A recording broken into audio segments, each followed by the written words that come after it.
नमस्कार,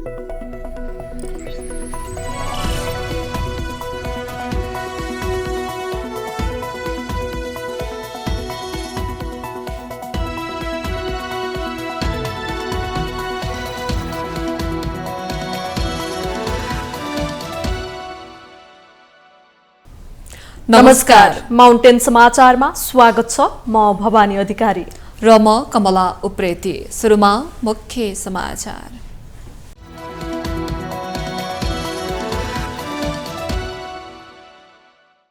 जनप्रतिनिधिहरूले हाजिर गरेर टाप कस्ने प्रवृत्ति बढ्दो, संसदमा कोरम पुग्न छोड्यो। सांसदलाई ऐन कानून निर्माणमा मतलब नै छैन। जैविक स्रोतको वैज्ञानिक प्रयोग र प्रवर्धन गर्न सके कृषिमा आमूल परिवर्तन ल्याउन सक्ने कृषि मन्त्री अधिकारीको विश्वास। परम्परागत कृषि प्रणालीलाई आधुनिकीकरण गर्नुपर्नेमा जोड। प्रकृति लम्सालको निधनप्रति राष्ट्रिय सभाद्वारा दुःख व्यक्त। न्यायको लागि कूटनैतिक पहल गर्न आग्रह। घटनाको सत्य तथ्य छानबिन गरी न्याय दिन सांसदहरूको माग। सदनलाई नजरअन्दाज गरेर अध्यादेश ल्याउनु गलत भएको कांग्रेस सांसद साउदको आरोप। कांग्रेस सत्ता पक्ष भए पनि सरकारमा नभएको अर्का सांसद कोइरालाको टिप्पणी। महाशिवरात्रिको लागि पशुपति क्षेत्र विकास कोषद्वारा तयारी तीव्र। केही काम पूरा भएको र केही काम पूरा हुन बाँकी। श्रद्धालु भक्तजनलाई सुरक्षित महसुस गराउने लक्ष्य। 2 करोड 60 लाख सुडानी नागरिकहरू युद्धले आक्रान्त। द्वन्द्वबाट प्रभावितहरूका लागि 6 अर्ब अमेरिकी डलरको मानवीय सहायता अपिल। र केपिएली फुटबल प्रतियोगिताको खेल तालिका सार्वजनिक। फागुन 11 गते हुने उद्घाटन खेलमा उज्बेकिस्तानको ब्ल्याक बुल्स एफसी र एएफपीएफ बीच हुने।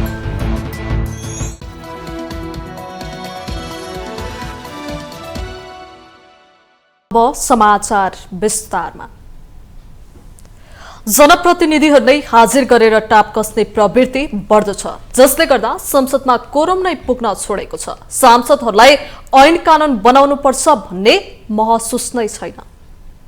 सरकारी काम कहिले जाला घाम भन्ने नेपाली उखान हाम्रो संसदमा सार्थक भएको छ।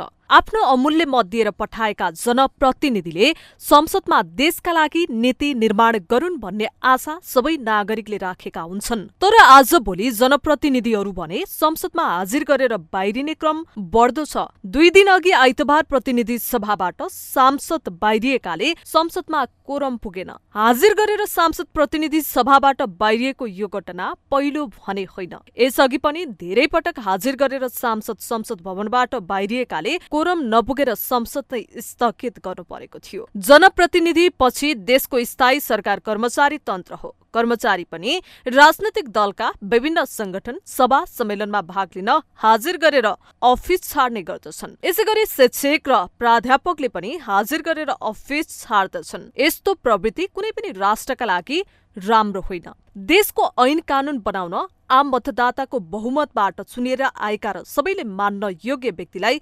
माननीय भनिन्छ।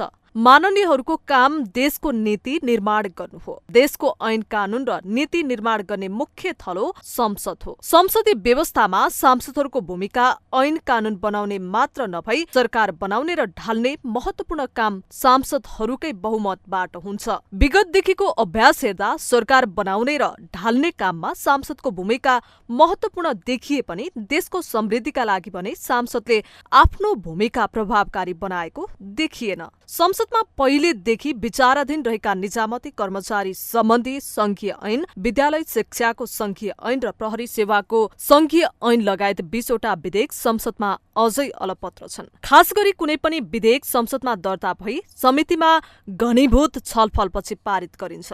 संसदका विभिन्न समिति र आवश्यकता अनुसार उपसमिति गठन गरिएका हुन्छन्। संसदमा दर्ता भएर छलफलका लागि सम्बन्धित समितिमा आएका विधेयकमाथि समितिले दफावार छलफल चलाएपछि समितिबाट पारित गर्ने हाम्रो संसदीय चलन स्थापित छ। तर विडम्बना नै भन्नुपर्छ, संसदको वर्षीय अधिवेशन सकिएपछि हिउँदे अधिवेशन अगाडि राज्य व्यवस्था समितिको बाहेक बैठक नै बसेन।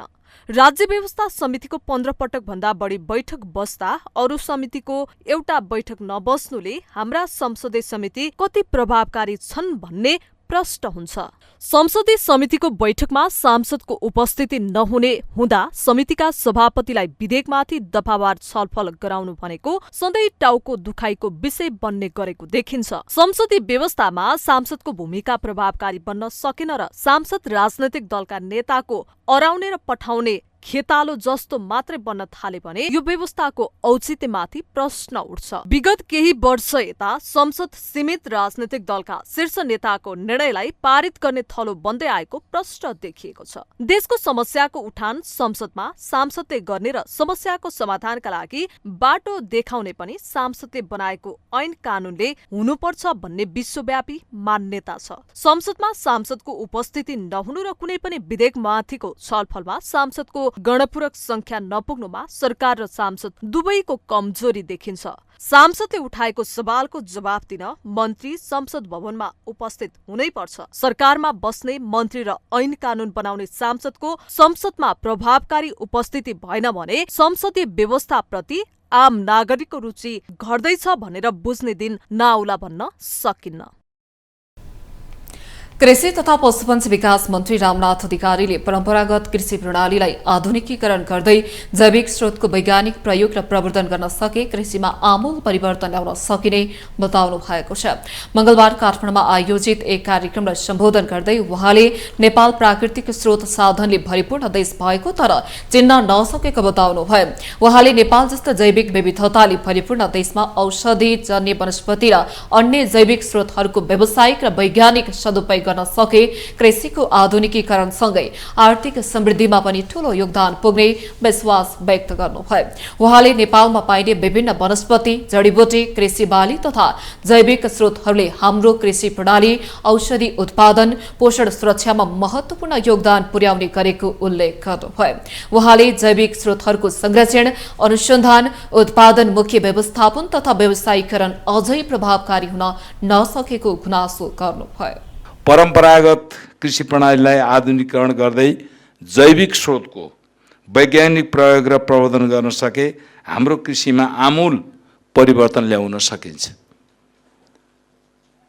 जडीबुटी, सुगन्धित वनस्पति, मसला, फल, वनस्पति, तरकारी, कन्दमूल, पेय, वनस्पति, अन्नबाली, तेलन, दलहन, औद्योगिक वनस्पति, डाले घाँस र धार्मिक वनस्पति गरी वनस्पतिहरूको 12 खण्डमा वर्गीकरण गरी 355 नेपालका महत्त्वपूर्ण वनस्पतिहरूको पहिचान, उपयोग तथा रासायनिक यौगिकहरूको वर्णन गरिएको यस पुस्तक वास्तवमा नै हाम्रो अमूल्य सम्पत्तिको रूपमा अभिलेखन भइसकेको छ। मन्त्री अधिकारीले सरकार कृषि अनुसन्धान, जैविक विविधताको संरक्षण तथा जैविक स्रोतहरूको औद्योगिक एवं व्यावसायिक प्रयोगलाई प्रवर्धन गर्न प्रतिबद्ध रहेको बताउनुभयो। संसदीय समितिको निर्देशनले आइपिओ निष्कासन रोकिन नहुने भन्दै सांसदहरूले समितिको ध्यानकर्षण गराएका छन्। मंगलबार सार्वजनिक लेखा समितिको बैठकमा सांसदहरूले समितिका कारण सरकारका कुनै पनि निकायको काम कारबाही रोकिन नहुनेतर्फ सचेत गराएका हुन्। समितिको बैठकमा नेपाली कांग्रेसका प्रमुख सचेतक श्यामकुमार घिमिरेले सरकार सदनप्रति उत्तरदायी हुनुपर्ने र सरकारी निकायहरू सरकारप्रति उत्तरदायी हुनुपर्ने बताउनुभयो। उहाँले संसदीय समितिले दिएको कुनै पनि निर्देशन वा पत्रबाट सरकारी निकायहरूको काम रोकिन नहुने उल्लेख गर्नुभयो। उहाँले समितिले कुनै पनि सरकारी निकायलाई पत्र लेख्ने काम गर्न नहुनेमा जोड दिनुभयो। उहाँले सार्वजनिक लेखा समितिले पठाएको पत्र अनुसार धितोपत्र बोर्डले आइपिओ जारी गर्न रोकिएको अवस्था रहेको उल्लेख गर्दै समितिले सरकारी निकायहरूलाई पत्र लेखेर काम कारबाही रोक्न नमिल्ने बताउनुभयो। हामीले कुनै पनि विभागलाई, कुनै पनि सरकारी निकायलाई पत्र लेख्ने काम गर्नु भएन। यो विधिको खिलाफ हुन्छ, यो सैद्धान्तिक मान्यताको पनि खिलाफ हुन्छ। यो निर्णय पनि हाम्रो चाहिँ के छ भन्दाखेरि कानुनी रूपमा वैध पनि हुँदैन। जस्तो मैले एउटा यो धितोपत्र बोर्डमा हामीले एउटा निर्णय गरेर पत्र पठाएका छौँ। यो बैठकले नि निर्णय गरेको भन्नुभयो सभापतिजीले। यो आइपिओ सम्बन्धमा आइपिओ जारी गर्ने सम्बन्धमा चाहिँ हामीले एउटा निर्णय गरेर पठायौँ र हाम्रो निर्णयलाई आधार बनाएर धितोपत्र बोर्डले आइपिओ जारी गर्ने बन्द गर्यो। अब नियमावली बनाएर मात्रै गर्छु भनेर भन्यो। बैठकमा नेकपा एमालेका सांसद गोकुल प्रसाद बास्कोटाले समितिबाट दिने निर्देशनले काम कारबाहीमा समस्या पर्न नहुने उल्लेख गर्नुभयो। काम नै ठप्प हुने गरी निर्देशन दिन नमिल्ने उहाँको भनाइ छ। अहिले सार्वजनिक लेखा समितिको पत्रकै कारण आइपिओ जारी गर्न मिलेन भन्ने समाचार आइरहेको भन्दै यसमा गम्भीर हुन आग्रह गर्नुभयो। कयौं कम्पनीहरूको आइपिओ जारी गर्ने सन्दर्भमा चाहिँ यहीँको पत्रले नै गुनासो मका पनि आएका छन्। मलाई थाहा छैन कि हामीले पत्र के लेख्यौँ होइन, त्यो पत्रकै कारणले यता चाहिँ दिन चाहेनन् भन्छन्। अब काम चोर प्रवृत्ति भएको हुनाले यो देखाएर नदिएको हो भने थाहा छैन, अर्को कानुनले कहाँ अपरेट हुन्छ।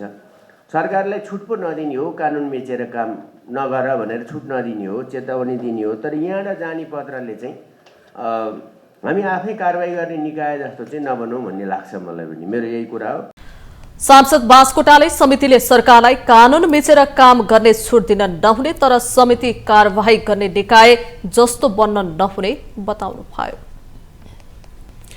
पानी जहाज सञ्चालन तथा व्यवस्थापन विधेयक 2081 लाई दफावार छलफलको लागि विधायन व्यवस्थापन समितिमा पठाइएको छ। मंगलबारको राष्ट्रिय सभाको बैठकमा भौतिक पूर्वाधार तथा यातायात मन्त्री देवेन्द्र दाहालले पानी जहाज सञ्चालन तथा व्यवस्थापन विधेयक 2081 लाई दफावार छलफलको लागि विधायन व्यवस्थापन समितिमा पठाइयोस् भन्ने प्रस्ताव गर्नुभएको थियो। उक्त प्रस्ताव सर्वसहमतिले स्वीकृत भई समितिमा पठाइएको हो। बैठकमा सरकारको तर्फबाट मन्त्री दाहालले लोकसेवा आयोग को आर्थिक वर्ष 2080-81 को 65औं वार्षिक प्रतिवेदन पनि सभा समक्ष पेश गर्नुभयो। सम्माननीय अध्यक्ष महोदयको अनुमतिले पानी जहाज सञ्चालन तथा व्यवस्थापन विधेयक 2081 लाई दफावार छलफलका लागि विधान व्यवस्थापन समितिमा पठाइयोस् भन्ने प्रस्ताव सम्मानित सभा समक्ष प्रस्तुत गर्दछु। धन्यवाद। मान्य सदस्यहरू, अब म पानी जहाज सञ्चालन तथा व्यवस्थापन विधेयक 2081 लाई दफावार छलफलका लागि विधान व्यवस्थापन समितिमा पठाइयोस् भन्ने प्रस्तावलाई निर्णयार्थ प्रस्तुत गर्दछु। यो प्रस्तावको पक्षमा हुने मान्य सदस्यहरूले हुन्छ भन्नुहोला र यसको विपक्षमा हुने मान्य सदस्यहरूले हुन्न भन्नुहोला। यो प्रस्तावको पक्षमा हुने मान्य सदस्यले हुन्छ भन्नुहोस्। यो प्रस्तावको विपक्षमा हुने मान्य सदस्यले हुन्न भन्नुहोस्। हुन्न भन्ने आवाज सुनिएन, तसर्थ पानी जहाज सञ्चालन तथा व्यवस्थापन विधेयक 2081 लाई दफावार छलफलका लागि विधान व्यवस्थापन समितिमा पठाइयोस् भन्ने प्रस्ताव सर्वसम्मतिले स्वीकृत भएको घोषणा गर्दछु। राष्ट्रिय सभाको अर्को बैठक फागुन 11 गते आइतबार दिउँसो सभा 1 बजे बस्ने गरी स्थगित भएको छ। माउन्टेन समाचारमा पालो भएको छ विश्रामको।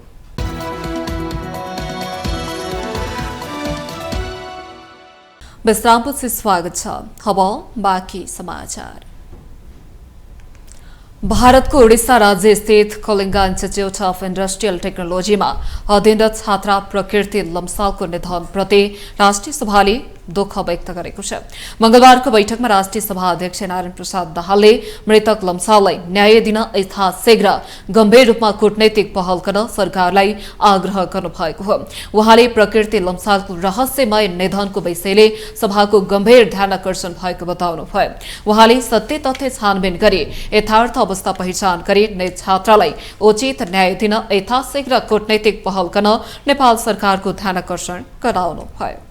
KIIT मा अध्ययनरत छात्रा प्रकृति लम्सालको रहस्यमय मृत्युको विषयले सभाको गम्भीर ध्यान आकर्षण भएको छ। यस विषयमा सत्य तथ्य छानबिन गरी यथार्थ अवस्था पहिचान गरी निज छात्रलाई उचित न्याय प्रदान गर्न यथाशीघ्र गम्भीर रूपमा कूटनैतिक पहल गर्न नेपाल सरकारको ध्यान आकर्षण गराउँछु। साथै उक्त कलेजमा अध्ययनरत नेपाली छात्राले सुरक्षित वातावरणमा निर्भीकताका साथ अध्ययन गर्ने वातावरण बनाउन पनि सरकारलाई आग्रह गर्दछु। राष्ट्रिय सभा सदस्य तुलप्रसाद विश्वकर्माले भारतको ओडिसा घटनाले विदेशी भूमिमा नेपालीको स्वाभिमानमाथि धावा बोलिएको भन्दै सरकारको ध्यान आकर्षण गराउनुभयो। उहाँले नेपाली विद्यार्थी प्रकृति लम्सालको न्यायको लागि नेपाली विद्यार्थीले आन्दोलन गर्दा अनुसन्धान गर्नुको साटो उल्टै उनीहरूलाई कलेज र होस्टेलबाट निकालिएको भन्दै दुःख व्यक्त गर्नुभयो। उडिसा राज्यको भुवनेश्वर स्थित कलिङ्ग इन्स्टिच्युट अफ इन्डस्ट्रियल टेक्नोलोजीमा अध्ययनरत बुटवलका प्रकृति लम्सालको जुन शङ्कास्पद रूपमा होस्टेलमा मृत शरीर फेला पर्यो, त्यसलाई लिएर त्यहाँ अध्ययन गर्ने नेपाली विद्यार्थीहरूले प्रशासनलाई दबाब हाले। त्यो दबाब स्वरूप प्रशासनले सत्य तथ्यको छानबिन गर्नुको बदला विद्यार्थीहरूलाई रेस्ट्रिकेट गर्ने, जबरजस्ती होस्टेल र कलेजबाट निकाल्ने र उनीहरूलाई बसमा राखेर रेलवे स्टेसनमा लगेर छोड्ने काम भयो। यो अत्यन्त दुःखद घटना हो। राष्ट्रिय सभा सदस्य मदन कुमारी शाह गरिमाले ओडिसा घटनामा नेपालले एउटा सुन्दर सपना देखेको सक्षम युवा गुमाएको बताउनुभयो। विश्वविद्यालयले घटनाको छानबिन गर्नुको सट्टा आफ्नो इज्जत जोगाउन विज्ञप्ति निकालेको भन्दै आपत्ति जनाउनुभयो। भविष्यका लागि उनले र उनका आमा बुवाले देखेका सजाएका सुनौला सपना परदेशी भूमिमा दफन भएका छन्। मुलुकले एक सम्भावना बोकेको सक्षम युवा गुमाएको छ। अत्यन्त दुःखद र हृदय विदारक घटनाको छानबिन गर्नुको साटो विश्वविद्यालयको तथाकथित इज्जत जोगाउन उनले आत्महत्या गरेको भनी विश्वविद्यालय प्रशासनले विज्ञप्ति निकालेको छ। उनको पार्थिव शरीरलाई त्यहाँ अध्ययनरत उनका दाजुहरूलाई समेत हेर्न दिइएन। नेकपा माओवादी केन्द्रका सांसद राधेश्याम पासवानले पनि नेपाली छात्रको मृत्यु र त्यसपछि नेपाली विद्यार्थीमाथि भएको व्यवहारप्रति सरकारको ध्यानकर्षण गराउनुभयो। साथै उहाँले वडा सचिवको घाँटी न्याग्दै कोटपेट गरेका वडा अध्यक्षलाई कारवाही गर्न सरकारसँग माग गर्नुभयो। तनहुको बन्दीपुर गाउँपालिका 6 का वडा अध्यक्ष बलबहादुर गुरुङले वडा सचिव नवीन फोसालाई घाँटी न्याग्दै आक्रमण गरेका थिए। अहिले जनप्रतिनिधिबाटै कर्मचारीहरू कुटिएको छ। सोमबार तनहुको बन्दीपुर गाउँपालिका 6 का वडा अध्यक्ष बलबहादुर गुरुङले वडा सचिव नवीन भूषालमाथि कुटपिट गरेको छ। रूपन्देही रोहनी गाउँपालिका 2 का वडा अध्यक्ष करम हुसैन खानले शिक्षा शाखा प्रमुख मधु प्रसाद घिमरेलाई कुटपिट गरेको छ। यो कुटपिटको घोर भर्त्सना गर्दछु र यो वडा अध्यक्षलाई कारबाहीको माग अध्यक्षज्यू मार्फत सरकारसँग गर्न चाहन्छु। बैठकमा अधिकांश सांसदहरूले ओडिसा घटनाको सत्य तथ्य छानबिन गरी घटनामा संलग्नलाई कारवाही गर्न माग गरेका छन्। भारतको ओडिसा स्थित कलिङ्गा इन्स्टिच्युट अफ इन्डस्ट्रियल टेक्नोलोजीमा अध्ययनरत बुटोलकी छात्रा प्रकृति लम्सालको मृत्यु प्रकरणबारे सांसदहरूले सदन र सरकारको ध्यानकर्षण गराएका छन्। प्रतिनिधि सभाको मंगलबारको बैठकको आकस्मिक समयमा बोल्दै सांसदहरूले सरकारको ध्यानकर्षण गराएका हुन्। उनीहरूको मृतक विद्यार्थी र उनको परिवारलाई न्याय दिन उच्च स्तरीय राजनीतिक एवं कूटनैतिक वार्ता गर्न माग गरेका छन्। बैठकमा नेकपा माओवादी केन्द्रका सांसद माधव सापकोटाले सरकारको कूटनैतिक असक्षमताको कारण उक्त विश्वविद्यालयमा असुरक्षा र अपमानजनक व्यवहार नेपाली विद्यार्थीले सामना गर्नु परेको बताउनुभयो। उहाँले नेपाली विद्यार्थीहरूमाथि भएको अमानवीय क्रियाकलापको घोर निन्दा गर्दै संसदले उक्त घटनालाई गम्भीरतापूर्वक लिनुपर्ने बताउनुभयो।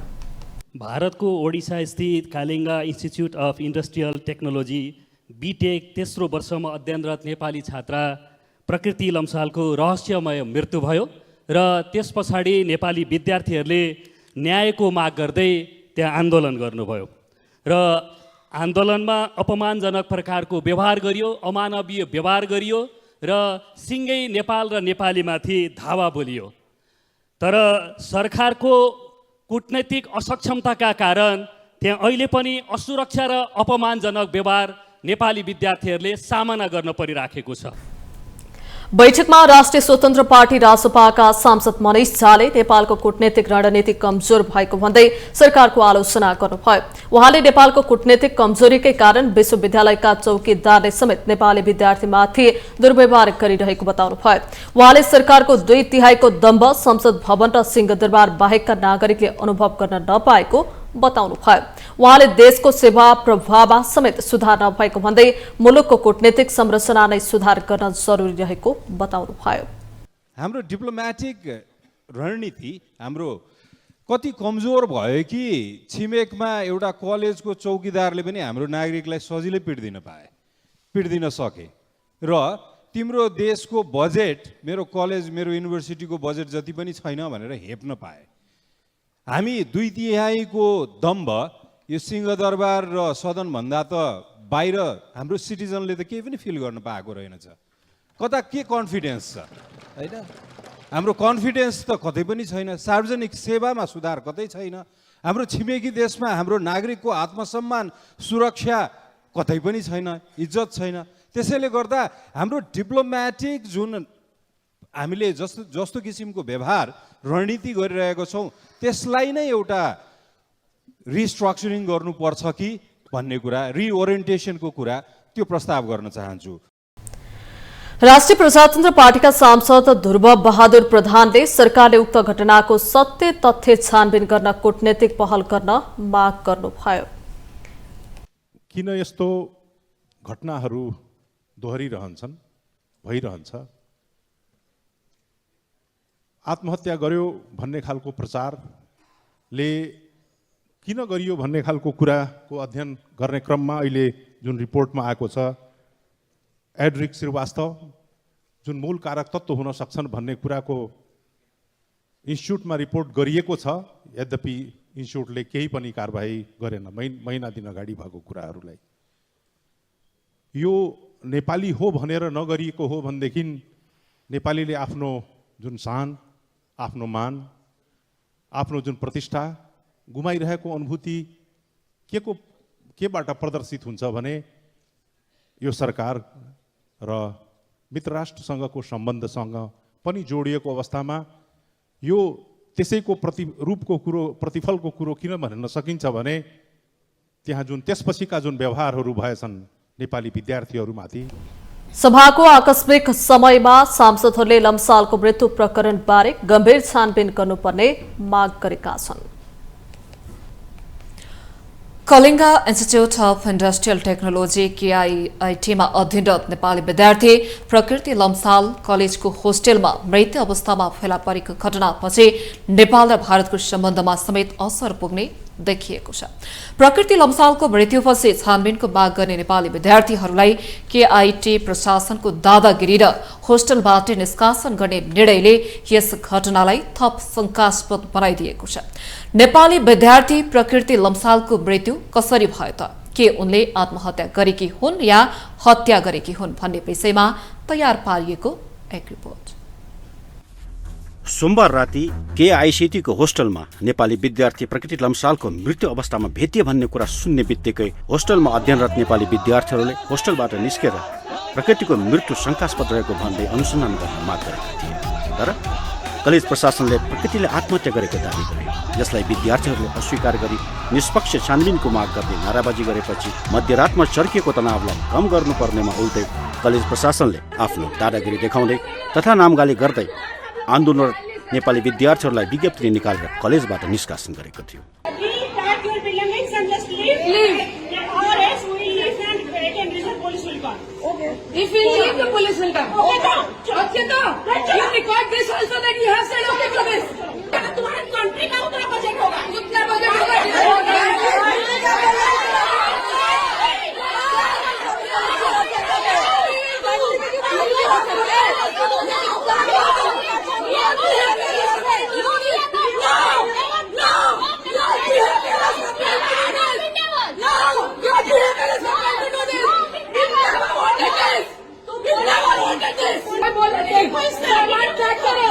बोलो मत, सामान जल्दी पैक करो, तो पुलिस आके पैक करेगा। सामान पैक करो, यहाँ कोई भी मुझे दिखाई नहीं देना चाहिए। जो भी यहाँ दिखाई देगा उसके आगे उसमें डिसिप्लिनरी एक्शन लूंगी। त्यति मात्र होइन, प्रशासनको आदेशपछि नेपाली विद्यार्थीहरूलाई सुरक्षाकर्मीले कुटपिट गर्दै होस्टलबाट निष्कासन गरे। मृतकलाई न्याय दे भनेर न्याय माग गर्न समेत नपाउने र माग गर्नेलाई कुटपिट गरी निष्कासन गर्ने कलेज प्रशासनको कार्यले नेपाल र नेपालीहरूको हैसियत भारतमा के कस्तो रहेको छ र भारतीयहरूको नेपाल र नेपालीहरूप्रति के कस्तो धारणा राख्दछन् भन्ने कुरालाई पनि दर्शाएको छ।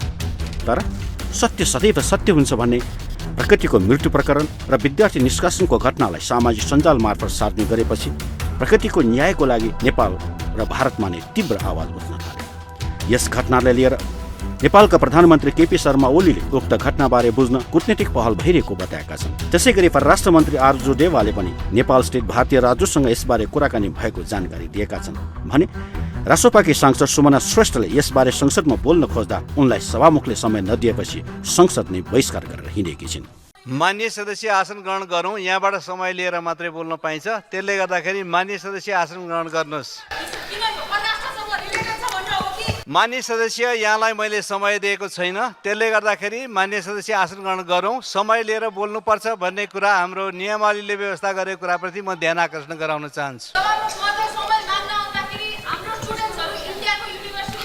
मान्य सदस्य, मैले यहाँलाई समय दिएको छैन भन्ने कुरा मैले सुन्ने गरी राखिरहेको छु। त्यस कारणले आसन ग्रहण गर्नुहोस् र समय पाए आफ्ना कुराहरू राख्ने हो, समय नपाउँदाखेरि नियमको पालन गर्नुपर्छ भन्ने कुराप्रति हेका राख्नुहोस्। यसरी एकातिर नेपालको संसददेखि सरकारले यस घटनाको कूटनीतिक पहल भइरहेको भनिएको समयमा नेकपा एमालेको विद्यार्थी संगठनले सोमबार साँझ भारतीय राजदूतावास अगाडि विरोध प्रदर्शन गरेको थियो। प्रदर्शनमा सहभागीहरूले प्रकृति लम्सालको मृत्युको छानबिन गर, मानवता विरोधी गतिविधि बन्द गर, गोर्खेले अन्याय सहन सक्दैन, नो मोर साइलेन्स, अविलम्ब कूटनीतिक संवाद सुरु गर लगायतका नाराहरू लगाएका थिए।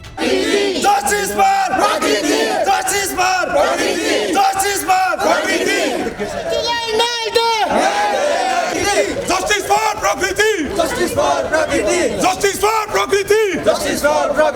Justice for Prakriti! Justice for Prakriti!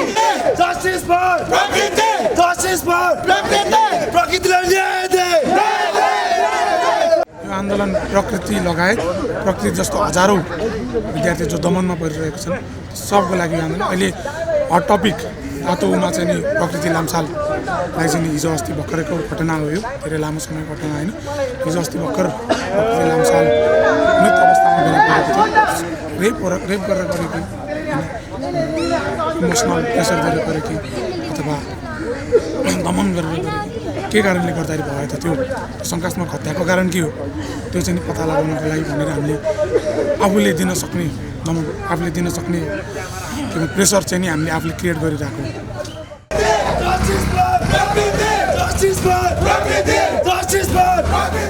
विरोधको स्वर चर्किएपछि सोमबार नै भारतीय दूतावासले एक विज्ञप्ति जारी गर्दै नेपाली विद्यार्थीहरूको हक हित सुनिश्चित गर्न भारत सरकारले आवश्यक कदम चाल्ने जानकारी दिएको छ। त्यसैगरी दूतावासले नेपाली विद्यार्थी प्रकृति लम्सालको मृत्युप्रति दूतावासले समवेदना प्रकट गरेको छ। केआईटीका अधिकारी, ओडिसा राज्य सरकार र स्थानीय अधिकारीहरूले घटनाको अनुसन्धान सुरु गरिसकेको पनि दूतावासले जनाएको छ। तर केआईटीमा बितेक तेस्रो वर्षमा अध्ययनरत प्रकृति लम्सालले आत्महत्या गरेको हो वा हत्या गरिएको हो भन्ने कुरा खुल्न नै बाँकी छ। नेपाली विद्यार्थीहरू अनुसार केआईटीमा लगभग 700 जना भन्दा बढी नेपाली विद्यार्थीहरू कम्प्युटरदेखि व्यवस्थापनसम्मको विषय पढ्दै आएका छन्। भारतीय सञ्चार माध्यम अनुसार सोही विद्यालयमा मेकानिकल इन्जिनियर अध्ययन गर्दै आएका विद्यार्थीको दुर्व्यवहारका कारण उनले मृत्युवरण गरेको आशंका गरिएको छ। लम्सालको शवलाई भुवनेश्वरको क्यापिटल अस्पतालमा राखिएको छ। नेपाली विद्यार्थी प्रकृतिले उक्त व्यक्तिले आफूलाई गरेको दुर्व्यवहारबारे विश्वविद्यालयको अन्तर्राष्ट्रिय सम्बन्ध कार्यालय आईआरओलाई जानकारी दिएको थियो, तर क्याम्पसले चासो नराखेको समाचारमा उल्लेख छ।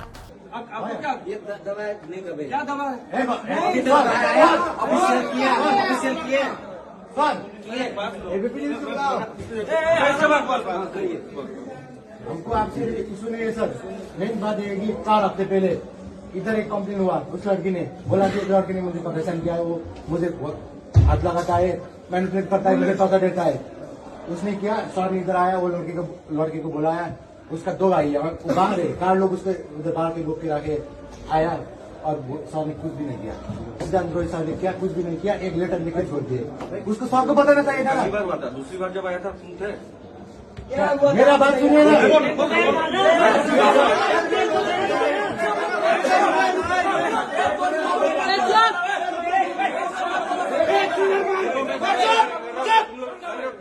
मेरे बात सुनिए सर, एक चीज का तरीका होता है क्या है तरीका? आप बताइए तरीका क्या है? सर आपने उसको पहले से कॉल किया, बोलाना चाहिए था ना।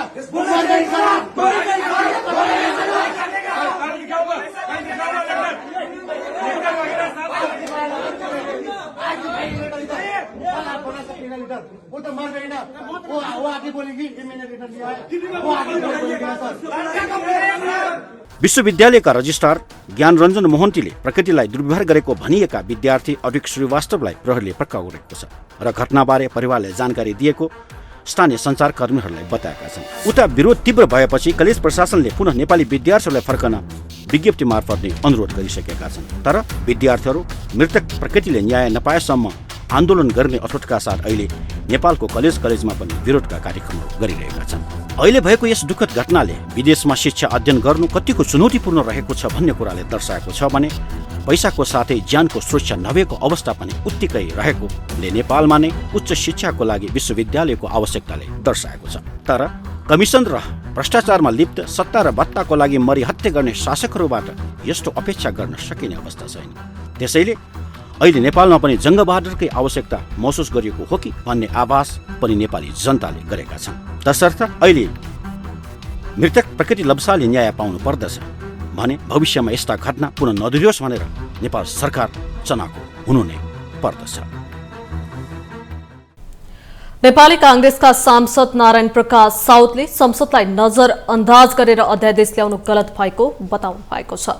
मंगलबार काठमाडौँमा नेपाल प्रेस युनियनका शाखा अध्यक्षहरूको राष्ट्रिय सम्मेलनलाई सम्बोधन गर्दै उहाँले संसद शुरू हुनुभन्दा केही दिन मात्रै अगाडि अध्यादेश ल्याउनुले संसदलाई नजरअन्दाज गरेको महसुस हुने बताउनु भएको हो। उहाँले आर्थिक विकास र सुशासनका लागि अध्यादेश ल्याएको कुरा सरकारका माथिल्लो तहका व्यक्तिहरूले भन्ने गरेको भन्दै आपत्ति जनाउनु भयो। यो अभिव्यक्ति जिम्मेवारी अनुकूलको नभएको उहाँको दाबी छ। संसदबाट कानून बनाउँदा आर्थिक विकास र सुशासन नहुने भन्दै उहाँले अध्यादेशबाट मात्रै प्रगति हुन सक्ने कुरा सम्भव नरहेको बताउनु भयो। प्रजातन्त्रमा संसदलाई बाइपास गरेर संसदलाई नजरअन्दाज गरेर संसदलाई अवमूल्यन गरेर कुनै पनि शासन अगाडि बढ्न नसक्ने सांसद साउले जिकिर गर्नुभयो। संसदले बनाउने कानुनले सुशासन या आर्थिक विकासको बाटोमा कुनै व्यवधान खडा गरेको छ। संसदबाट कानुन बनाउँदा आर्थिक विकास नहुन सक्ने, सुशासन नहुन सक्ने, मुलुकमा प्रगति नहुन सक्ने र अध्यादेशबाट मात्रै प्रगति हुन सक्ने कुरा सम्भव छैन। एउटा प्रजातन्त्रमा संसदलाई बाइपास गरेर, संसदलाई नजरअन्दाज गरेर, संसदलाई अवमूल्यन गरेर कुनै पनि शासन अगाडि बढ्न सक्दैन, कुनै पनि लोकतन्त्र अगाडि बढ्न सक्दैन। यो बाटोमा हामी संवेदनशील हुनुपर्ने, हामी चिन्तनशील हुनुपर्ने आवश्यकता मैले देखेको छु। कार्यक्रममा नेपाली कांग्रेसका सांसद डाक्टर शेखर कोइरालाले कांग्रेस अहिले सरकारमा नरहेको बताउनु भयो। उहाँले कांग्रेस सत्ता पक्षमा रहेको तर सरकार बाहिर रहेको जिकिर गर्नुभयो। बिस्तारै बिस्तारै थाहा नपाउने गरी सरकार एमालेकरण हुन लागेको उहाँको आरोप छ। सांसद कोइरालाले सरकारमा नरहेको बताए पनि अहिले नेपाली कांग्रेस र नेकपा एमालेको सरकार संघदेखि प्रदेश तहसम्म नै रहेको छ। सांसद कोइरालाले सामाजिक सञ्जाल सम्बन्धी विधेयक मानिसको अभिव्यक्ति स्वतन्त्रताप्रति आघात पुग्ने गरी ल्याएको पनि आरोप लगाउनु भयो। हामीहरू सरकार बाहिर छौं, सत्ता पक्षमा छौं तर सरकारमा छैनौं। हामीहरूले यो सरकारलाई खबरदारी गरिरहनु पर्ने आवश्यकता छ। दोस्रो कुरा, हामी प्रतिस्पर्धी पनि हौं। भोलिको राजनीतिमा नेपाली कांग्रेस प्रतिस्पर्धी हो एमालेको भन्ने कुरा हामीहरूले बुझेका छौं। त्यसकारण हामीहरूले जे कुरामा हामीहरूलाई चित्त बुझ्दैन, हामीहरूले खबरदारी गरेर अगाडि जानुपर्ने आवश्यकता छ। मलाई त डर लागिरहेको छ, चिन्ता लागिरहेको छ। यो सरकार एमालेकरण त भइरहेको छैन भन्ने चिन्ता लागिरहेको छ।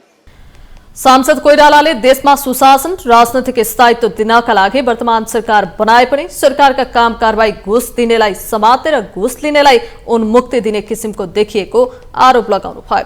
उहाँले सरकारका महान्यायाधिवक्ता रमेश बडालले राज्यले दिएको अधिकारको दुरुपयोग गर्नु भएको पनि आरोप लगाउनु भयो। माउन्टेन समाचारमा पालो भएको छ पुनः विश्रामको।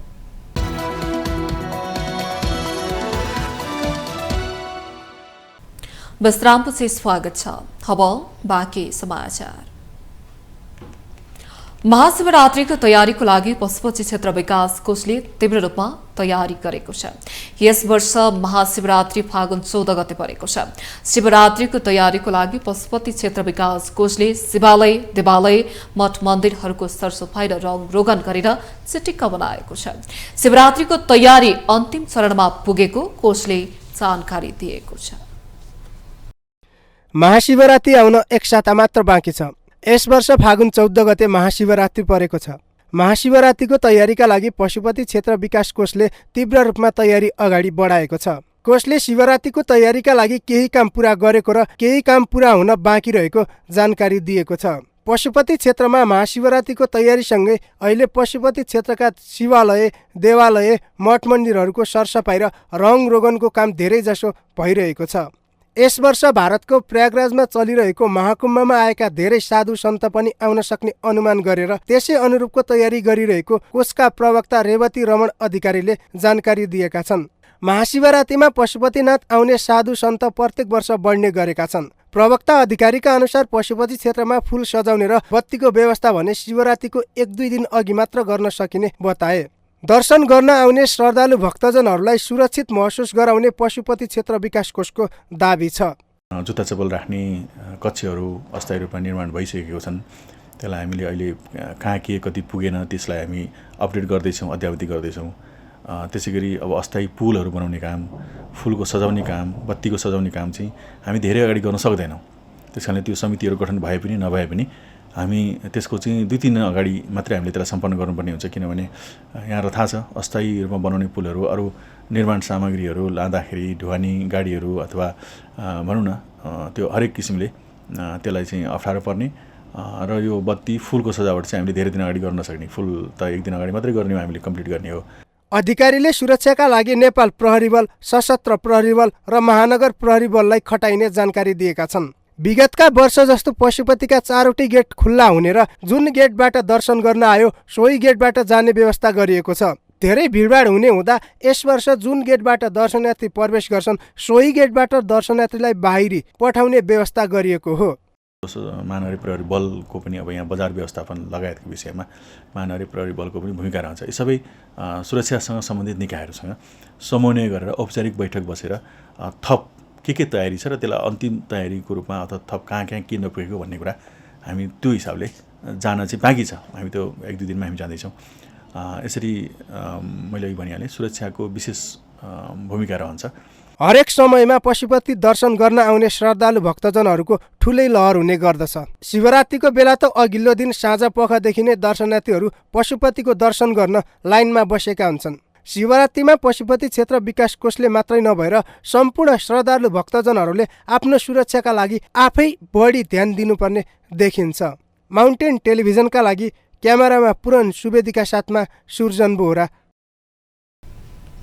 जलविद्युत क्षेत्रको करिब 51 अर्ब बराबरको आइपिओ रोकिएको छ। 28,500 मेगावाट विद्युत उत्पादन गर्न 62 खर्ब लाग्ने भए पनि जलविद्युत क्षेत्रले अहिले शेयर जारी गर्न पाइरहेको छैनन्। सरकारले 42वटा जलविद्युत र 2वटा सोलर परियोजनाको आइपिओ रोकेको छ। करिब 51 अर्ब बराबरको आइपिओ रोक्दा यो क्षेत्रमा सङ्कट देखिन थालेको स्वतन्त्र ऊर्जा उत्पादकहरूको संस्था नेपाली पानका अध्यक्ष गणेश कार्कीले बताउनुभयो। सरकारले एकतिर जाऊ भन्ने सरकारका निकायहरूले खुट्टा बाँधिदिने भयो भने हामी गर्न सक्दैनौँ भनेर भन्छु। यदि हामी नेपालका निजी क्षेत्र नचाहिने हो भने नेपालका निजी क्षेत्रहरू चाहिँदैन भनेर सरकारले प्रष्टसँगले भनिदिनुपर्छ भनेर हामी भन्दैछौँ। अहिले साँच्चै नै हामी 10% सेयर लोकललाई दिनै पर्छ भनेर भनिराखेको छ। अस्ति भर्खरै किन सेयर दिएन भनेर गाडी फुटाइदिए। अब यो सेयर किन दिएनौ भनेर कक्कललाई बुझाउने। यही कारणले गर्दा अहिले सम्माननीय प्रधानमन्त्रीज्यूलाई हामीले गएर अनुरोध गर्यौँ यो कुरा यस्तो समस्या छ भनेर। अहिले पूर्व प्रधानमन्त्री शेरबहादुर देउवालाई भन्यौँ हामीले। कार्यक्रममा सार्वजनिक लेखा समितिका सभापति ऋषिकेश पोखरेलले जलविद्युतको आइपिओ रोकिएको विषयमा वाद विवाद भन्दा पनि समाधान गर्न लाग्नुपर्ने बताउनुभयो। किन सेयर चाहिँ 30% भन्दा ऋण चुक्ता नभइकन चाहिँ सम्पूर्ण सेयर बेचेर चाहिँ भाग्न नदिएको किन? आउनुहोस् त्यही बसेर छलफल गरौँ। त्यस्ता उदाहरणहरू तपाईँहरूलाई म देखाउन चाहन्छु। के त नेपाल सरकारले 10% सेयर दिनुपर्छ भनेको ऋणको भारी बोकाउनुपर्छ भनेको कि तपाईँले नाफा कमाउँदै हुनुहुन्छ त्यो नाफा नागरिकलाई पनि बाँड्नुहोस् भनेको के भनेको सरकारले?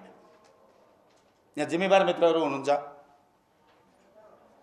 तपाईहरुले उहाँहरूले भन्नु होला के भनेको त सरकारले भनेको चाहिँ के 10% सेयर अनिवार्य दिनुपर्छ भनेको ऋणको भारी बोकाउनुपर्छ भनेको हो कि तपाईँ नाफा कमाउँदै हुनुहुन्छ, ती आधारभूत गरिबलाई पनि तपाईँहरूको नाफा दिनुहोस् भनेको हो। दुई मध्ये के भनेको हो त सरकारले? छलफल गरौँ। नेपाल विद्युत प्राधिकरणका कार्यकारी निर्देशक कुलमान घिसिङले आइपीओमा लगानी गर्दा जोखिम देखिए पनि नियमन गरी शेयर खोल्नुपर्ने बताउनु भयो। हाल 3500 मेगावाटका योजना सञ्चालन भए पनि हिउँदमा 1100 मेगावाट मात्रै उत्पादन हुने गरेको छ। यो आइपीओ जारी गर्नुपर्छ। यसमा समस्या छ भने नियमनको पाठ चाहिँ कसरी यसलाई जनताको लगानीलाई सुरक्षित पार्ने, बैंकको लगानीलाई सुरक्षित बनाउने भन्ने पार्टमा चाहिँ नियमन गर्ने पार्ट कसरी स्ट्रङ बनाउने भन्ने कुरा चाहिँ नियमन निकायहरूले गर्नुपर्छ। यो रिस्कमा छैन भन्न सकिँदैन। जनताको लगानी रिस्कमा पनि छन्, तर त्यसलाई नियमन कसरी गर्ने भन्ने विषय चाहिँ अर्को पार्ट हो। नियमन गर्नुपर्छ, तर आइपीओ नै रोकेर राख्ने भन्ने विषय चाहिँ मलाई पनि त्यति जायज लाग्दैन। अगाडि बढ्नुपर्छ भन्ने नै मेरो पनि विचार हो। त्यस्तै विद्युत नियमन आयोगका अध्यक्ष डाक्टर रामप्रसाद धितालले जलविद्युत आयोजनाको नियमन कुन संस्थाले गर्ने भन्ने विषयमा सरलीकरण गरिरहेको बताउनु भयो। हामी विश्वमै जलस्रोतमा दोस्रो धनी देश भन्छौँ नि, हैन? त्यसको सञ्चालन गर्ने कुराहरूमा हामी कति पछि पर्दै आएका छौँ र अहिले आएर त तपाईँको अर्को चुनौती पनि छ। अघि हाम्रो विद्युतको चाहिँ कार्यकारी निर्देशकले कुलमान घिसिङ सरले पनि भन्नु, वास्तवमा 77 मेगावाटको क्षमता चाहिँ 7 मेगावाटमा आयो। हाम्रा हिमालहरू अस्ति युएनको महासचिव आउँदैखेरि काला पत्थर भनेर जानुभयो। हिउँहरूले तपाईँको चाहिँ पग्लिने वातावरणको हिसाबले गइसकेका छन्। भोलि यो क्यापासिटी 84,000 भनेको थियौँ, अहिले 28,500 भनेको थियौँ। यो जलविद्युत भनेको कुरा अथवा हाम्रो रिसोर्स पानी नै हो, यसलाई सबै मल्टिपल युज गर्नुपर्छ भन्ने कुराहरूमा पनि चुनौती हुँदै आएको जस्तो अवस्था छ। यो जति ढिलो गर्दै गयो भोलि यसको अल्टरनेट अरू आउला नेचुरली हिसाबमा, किनभने विज्ञानले ठुलो प्रगति गर्दै गइरहेको छ। तर हामीले अगाडि बढाउनु पर्ने कुराहरू त्यति इफेक्टिभ हुन सकेका छैन। इपानका अनुसार अहिले झण्डै 11,000 मेगावाटका आयोजनाहरू निर्माण छन्। 3500 मेगावाटका आयोजनाहरूबाट बिजुली बलिरहेको छ। त्यसमध्येका 80% आयोजनामा नेपाली निजी क्षेत्रले लगानी गरिरहेको छ। नेपाल प्रहरीका पूर्व महानिरीक्षक प्रकाश अर्यालले प्रस्तावित नेपाल प्रहरी विधेयक 2012 सालमा बनेको प्रहरी ऐन भन्दा पनि नियन्त्रणमुखी र प्रतिगामी रहेको टिप्पणी गर्नुभएको छ। संघीय संसद परिसरमा उहाँले विधेयकमा धेरै कुराहरू सुधार गर्नुपर्ने बताउनुभयो। उहाँले 2012 सालमा बनेको प्रहरी ऐन समेत भारतको सहयोग लिएर बनाइएको दावी गर्नुभयो। उहाँले प्रहरीको परिचालन समेत प्रहरीलाई नदिए अन्य निकायलाई दिने प्रस्ताव गरिएको आपत्ति जनाउनुभयो। त्यो 2012 सालको ऐन भन्दा पनि सर्टन कुराहरू चाहिँ अझ रिग्रेसिभ, अझ कन्ट्रोलमुखी, नियन्त्रणमुखी जुन कुरा हुन सक्यो, त्यसले गर्दाखेरि फङ्सनल अटोनोमी भएर काम गर्न सक्ने र त्यसको अकाउन्टेबल पनि हुने, प्रहरी जिम्मेवार पनि हुने, कामप्रति जिम्मेवार पनि हुनु पर्यो र जिम्मेवार पनि तोकिन पर्यो। ऐनमा यो कामहरू गर्नुपर्छ, उसले यो काम गर्नुपर्छ भन्दाखेरि यो त कस्तो भने परिचालन गर्ने समेत अधिकार प्रहरीबाट नभएर अरूलाई जुन किसिमले राखियो, त्यसले गर्दाखेरि भोलि परिचालनको लागि समेत अरूप्रति मुख ताक्नुपर्ने अथवा भयो भनेपछि उसले फङ्सनल रूपमा काम गर्न सक्दैन। त्यसले गर्दाखेरि यो कुराहरूलाई सुधार गर्नुपर्छ भन्ने हाम्रो हो। नेपाल सरकारका पूर्व सचिव गोविन्द कुसुमले विधेयकको प्रस्तावनालाई समय अनुकूल बनाउनु पर्नेमा जोड दिनुभयो। उहाँले प्रहरी परिचालनको जिम्मेवारी नेपाल सरकारलाई दिने प्रस्ताव गरिएको भन्दै यो विषय कति औचित्यपूर्ण हो भन्दै प्रश्न गर्नुभयो। प्रहरी नियन्त्रणको व्यवस्था पहिलेदेखि नै नियमावलीमा राखिएको कारण ऐनमा ल्याउँदैमा फरक नपर्ने उहाँको भनाइ छ। एउटा त विधेयकको प्रस्तावनालाई अलि समयोचित बनाउनुपर्छ। यसमा चाहिँ प्रहरी जनउत्तरदायी हुनुपर्छ भन्ने बारेमा पनि त्यसमा राख्नुपर्छ भन्ने विषय एउटा। दोस्रो विषय भनेको यो सञ्चालनको जिम्मेवारी नेपाल सरकार मन्त्री परिषद भनेर भन्यो, त्यो विषय चाहिँ कतिसम्म औचित्यपूर्ण हुन्छ होइन, त्यो विषय एउटा भयो, त्यसमा विचार गर्नुपर्छ भन्ने एउटा विषय। तेस्रो भनेको प्रहरी, नेपाल प्रहरीको गठनमा उसले खरिद गर्ने सामानहरू होइन, ती सामानहरू विशेष गरी हतियार खर खजानाका सामानहरू नेपाल सरकारले उपलब्ध गराउने भनेर भन्छ। त्यो गठनमा त्यो कुराहरू राख्नु हुँदैन भन्ने कुरा त्यो एउटा हो। विधेयकमा प्रस्ताव गरिएको नियन्त्रण शब्दको स्पष्ट व्याख्या गर्नुपर्ने पनि पूर्व सचिव कुसुमको माग छ। स्रोतको चरम दबावमा रहेको सरकारले विभिन्न शीर्षकमा विनियोजित बजेट समेत खर्च गर्न रोक लगाएको छ। सबै मन्त्रालय, आयोग र कार्यालयलाई पत्र लेख्दै अर्थ मन्त्रालयले चालू र पुँजीगत दुवैमा विनियोजित बजेटमध्ये विभिन्न 5 शीर्षकको बजेट रोक्का गर्न भनेको हो। अर्थ मन्त्रालयले चालू खर्चतर्फ अनिवार्य दायित्व बाहेक नेपाल सरकारको स्रोतको तर्फको रकममध्ये हालसम्म खर्च भई बाँकीको 25% रकम रोक्का राख्ने निर्णय गरेको हो। यसरी बजेट रोक्का राखिएका शीर्षकमा कर्मचारी तालिम खर्च, कार्यक्रम खर्च, मेसिनरी तथा औजार, फर्निचर तथा फिक्सर र पुँजीगत परामर्श छन्। अर्थले गत आर्थिक वर्ष पश्चिम नेपालमा गएको भूकम्प तथा चालू आर्थिक वर्षको मनसुनजन्य विपदका कारण आकस्मिक रूपमा सिर्जना भएको थप दायित्वले सञ्चित कोष अत्याधिक दबाव परेको जनाएको छ। विगत आर्थिक वर्षमा सिर्जित दायित्व समेत यस वर्ष गर्नुपर्ने भएका कारण सञ्चित कोषमा दबाव सिर्जना भएको हो। सोही कारण सरकारले बजेटको अर्धवार्षिक समीक्षामै यस्तो खर्च कटौती गर्ने घोषणा गरेको थियो। सोही घोषणा कार्यान्वयन गर्न बजेट रोक्का राख्ने निर्णय गरिएको अर्थले जनाएको छ। चालू आर्थिक वर्षको बाँकी अवधिमा राजस्व प्राप्तिमा हुने सुधार र खर्चको आवश्यकताका आधारमा बजेट रोक्का र नियन्त्रणमा भने पुनरावलोकन हुने अर्थले ती निकायलाई लेखेको पत्रमा उल्लेख छ। चालू आर्थिक वर्षको 7 महिनामा अर्थात् साउनदेखि माघसम्ममा वाणिज्य बैंकहरूको कर्जा प्रवाह 5.62% बढेको छ। नेपाल बैंकर संघले सार्वजनिक गरेको विवरण अनुसार चालू आर्थिक वर्षको 7 महिनामा वाणिज्य बैंकहरूको नेचेप अर्थात् बैंकमा जम्मा हुने रकमको तुलनामा कर्जा बढेको हो। 20वटा वाणिज्य बैंकको 7 महिनाको नेचेप 4.21% बढ्दा कर्जा लगानी 5.62%ले बढेको छ। पछिल्लो 7 महिनामा कर्जा लगानी 48 खर्ब 27 अर्ब र नेचेप संकलन 59 खर्ब 97 अर्ब रुपियाँ पुगेको छ। असार मसान्तसम्ममा बैंकहरूले 57 खर्ब 54 अर्ब रुपियाँ, नेचेप संकलन र 45 खर्ब 70 अर्ब रुपियाँको कर्जा प्रवाह गरेका थिए। पछिल्लो 7 महिनामा नेचेप भन्दा धेरै कर्जा विस्तार गर्नेमा citizen bank, Everest bank, global IME bank, Himalayan bank, Laxmi sunrise bank, Machhapuchchhre bank र सिद्धार्थ बैंक रहेका छन्। ग्लोबल आइएमए बैंकको कर्जा लगानी 4 खर्ब 22 अर्ब रुपियाँबाट बढेर 4 खर्ब 31 अर्ब र नेचेप 5 खर्ब 22 अर्ब रुपियाँबाट बढेर 5 खर्ब 29 अर्ब पुगेको छ। एभरेस्ट बैंकको कर्जा लगानी 2 खर्ब 11 अर्ब रुपियाँबाट बढेर 2 खर्ब 20 अर्ब र नेचेप 2 खर्ब 57 अर्ब रुपियाँबाट बढेर 2 खर्ब 61 अर्ब पुगेको छ। यसैगरी सिटिजन्स बैंकको कर्जा लगानी 11 अर्ब रुपियाँले बढेर 1 खर्ब 68 अर्ब र नेचेप 9 अर्ब रुपियाँले बढेर 2 खर्ब पुगेको छ। एनआईसी एसिया बैंकको कर्जा 32 अर्ब रुपियाँले घटेर 2 खर्ब 52 अर्ब र नेचेप 58 अर्ब रुपियाँले घटेर 3 खर्ब 2 अर्बमा समेत भएको छ। हामीसँग आर्थिक अन्तर्राष्ट्रिय र खेल समाचार बाँकी नै छन्। माउन्टेन समाचारमा पालो भएको छ विश्रामको।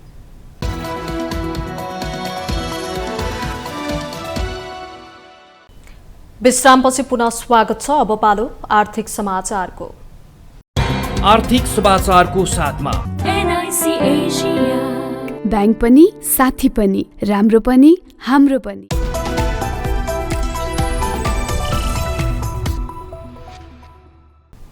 मंगलबार शेयर बजारको परिसूचक नेप्से 12.68 अङ्कले बढेको छ। सो अङ्कको वृद्धिपछि नेप्से 2740 मा कायम भएको छ।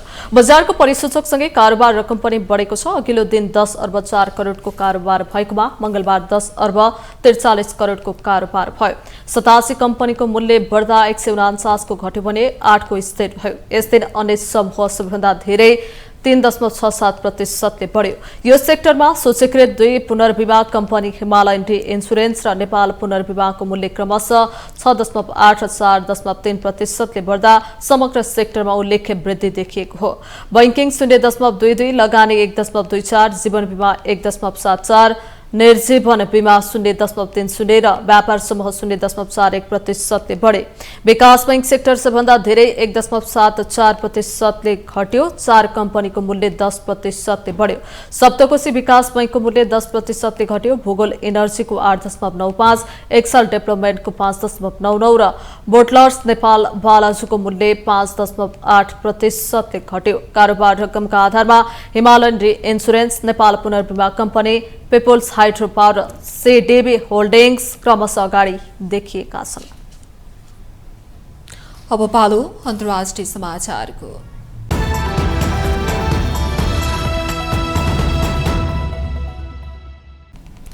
2,60,00,000 सुडानी नागरिकहरू युद्धले आक्रान्त बनेका छन्। संयुक्त राष्ट्र संघ युएनले सुडानभित्र र छिमेकी देशहरूमा जारी द्वन्द्वबाट प्रभावित सुडानीहरूलाई सहयोग गर्न 6 अर्ब अमेरिकी डलरको मानवीय सहायता अपील गरेको छ। सन् 2025 को लागि सुडानले मानवीय आवश्यकता र क्षेत्रीय शरणार्थी प्रतिक्रिया योजनाको सुरुवात गरेको घोषणा गरेको छ, जसमा सुडानभित्रका लगभग 21 लाख मानिस र छिमेकी देशहरूमा रहेका 5 लाख शरणार्थीहरूलाई सहयोग गर्न 6 अर्ब अमेरिकी डलर चाहिने मानवीय मामिलाको समन्वयको लागि संयुक्त राष्ट्र संघको कार्यालयले जनाएको छ।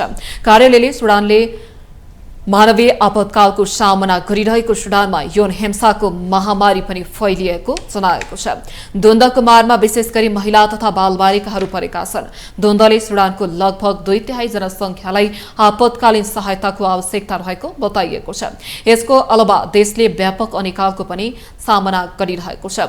सुडान अप्रिल सन् 2023 को मध्यदेखि सुडानी सशस्त्र बल र अर्धसैनिक द्रुत समर्थन बलहरू बीचको विनाशकारी द्वन्द्वमा फँसेको छ, जसको परिणाम स्वरूप सन् 2024 को अन्त्यसम्ममा मात्र 29,683 भन्दा बढीको मृत्यु भइसकेको तथ्याङ्क छ। टर्कीले सिरियाको दमास्कस अन्तर्राष्ट्रिय विमानस्थल मर्मत सम्भारको काम थालेको छ। टर्कीबाट 25 जनाको प्राविधिक टोलीले दमास्कस अन्तर्राष्ट्रिय विमानस्थलको मर्मत सम्भार गर्न सिरियामा काम गर्न थालेको टर्कीको यातायात तथा पूर्वाधार मन्त्रालयले जनाएको छ। दमास्कस अन्तर्राष्ट्रिय विमानस्थल 13 वर्ष लामो सिरियाली गृह युद्धको समयमा गम्भीर रूपमा क्षतिग्रस्त भई प्रयोग गर्नै नसकिने भएको थियो। यसको पुनर्स्थापना गर्न राज्य विमानस्थल प्राधिकरणका कर्मचारीहरू मिलेर बनेको टोली खटाइएको छ। विमानस्थल मर्मतका लागि 25 सदस्यीय टोली फेब्रुअरी 7 मा नै सिरिया प्रवेश गरेको हो। टर्कीको यातायात तथा पूर्वाधार मन्त्रालयले हवाई यातायात, इलेक्ट्रोनिक्स, टर्मिनल इलेक्ट्रोनिक्स, सुरक्षा र विमानस्थल उद्धार र अग्नि नियन्त्रणका विशेषज्ञहरू मिलेर बनेको प्राविधिक टोलीले विमानस्थलमा आवश्यक सामग्री पुर्याएको जानकारी दिएको छ। युद्धको समयमा क्षतिग्रस्त भएका वा वर्षौंदेखि सेवा बाहिर रहेका धेरै हवाई नेभिगेसन सहायता प्रणालीहरूमा मर्मतको काम थालिएको छ। विमानस्थलमा सुरक्षा बढाउन टर्कीले 10 एक्स-रे मेसिन, 4 विस्फोटक trades detector, 10 walk-through metal detector र 8 ह्यान्डहेल्ड डिटेक्टरहरू पनि प्रदान गरेको छ। 2012 मा सिरियासँग कूटनैतिक सम्बन्ध तोडेको टर्कीले पूर्व सिरियाली राष्ट्रपति बशर अल असदको सरकारको पतनपछि भने देशमा शान्तिपूर्ण संक्रमणको लागि समर्थन व्यक्त गरेको छ। अब पालो खेल समाचारको।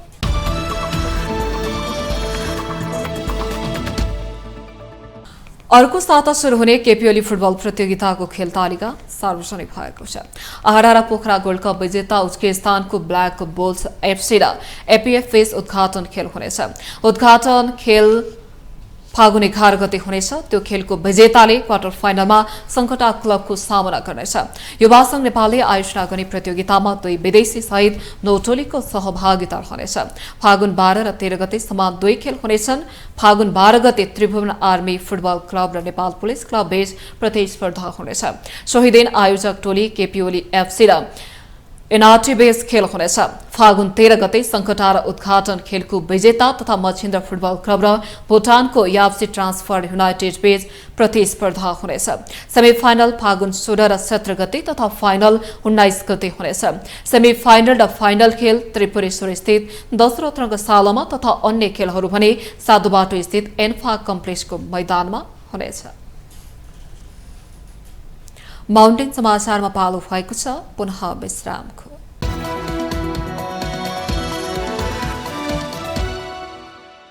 यससँगै हामी माउन्टेन समाचारको अन्त्यमा आइपुगेका छौं। जाँदा जाँदै मुख्य समाचार पुनः एकपटक।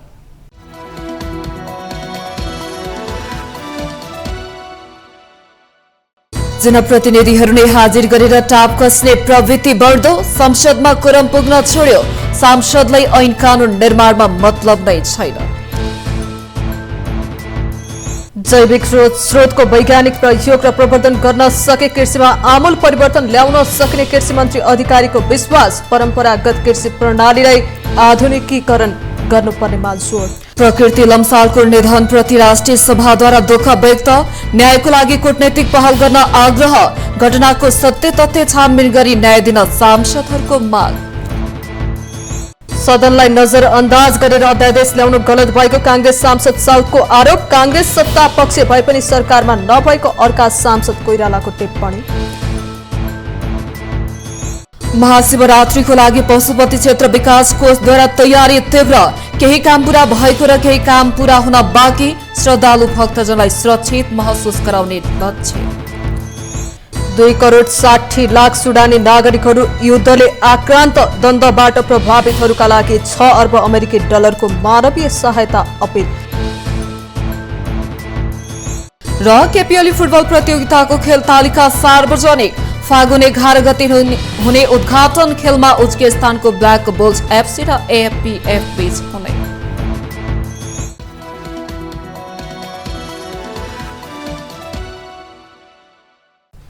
माउन्टेन समाचार अहिलेलाई सकियो। सत्य, तथ्य र निष्पक्ष समाचारको लागि माउन्टेन टेलिभिजन एचडी हेर्दै रहनुहोला। नमस्कार।